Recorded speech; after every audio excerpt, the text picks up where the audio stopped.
Battery চালিত এসব autorickshaw three wheeler Barishal শহর এখন দাপিয়ে বেড়াচ্ছে।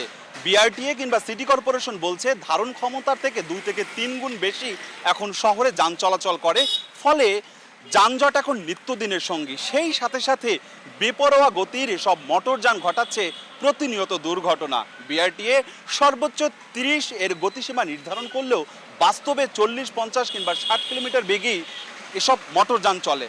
আপনাদের কোনো লাইসেন্স আছে কিনা, আর আপনি কি জানেন এর গতিসীমা কত? আমাদের কোনো লাইসেন্স নাই, আর গতিসীমা কত আছে আমরা জানি না। তবে অনেকেই বেপরোয়াভাবে গাড়ি চালায়, যার জন্য আমাদের বদনাম হয়।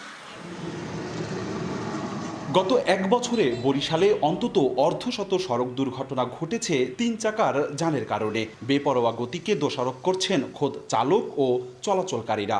অনেক ড্রাইভার আছে সিঙ্গেলই বোঝে না কোন সাইড দিয়ে ঢোকা লাগবে, কোন সাইড দিয়ে বাইরে লাগবে, গিয়ে তো অনেক ড্রাইভার বোঝে না। রাস্তার ভিতরে যে পরিমাণ গ্যাদারিং করে, কোনো সিগন্যাল দেয় না, ডাইনে বামে না তাকাইয়ে ঘুরেই ফেলায়। পথচারীদের ক্যাপাসিটি কত, লগনের ধারণ ক্ষমতা কত, সে তুলনায় যানবাহন কত, এ নিয়ে যারা নগরবিদ তারা কোনো পরিকল্পনা করেন।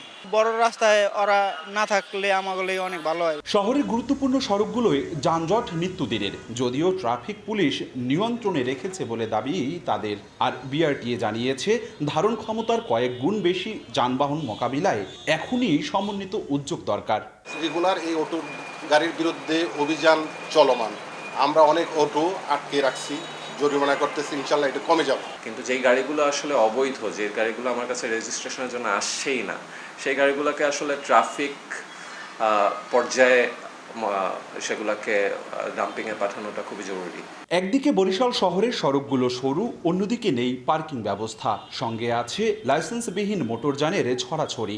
ভোগান্তি এড়াতে কঠোর স্বাস্থ্যমূলক উদ্যোগের কথা জানিয়েছে সিটি কর্পোরেশন। যেহেতু বন্ধ হচ্ছে না, আমরা সিটি কর্পোরেশন নিজেরাই হয়তো উদ্যোগ নেব খুব তাড়াতাড়ি। উদ্যোগ নিয়ে যাদের কাগজপত্র নেই তারা যেন চলতে না পারে। বরিশাল সিটি কর্পোরেশনের দেয়া অনুমোদনে শহরে 7,610টি লাইসেন্সের বিপরীতে আরও অতিরিক্ত 8 থেকে 10,000 3 চাকার যানবাহন চলাচল করে।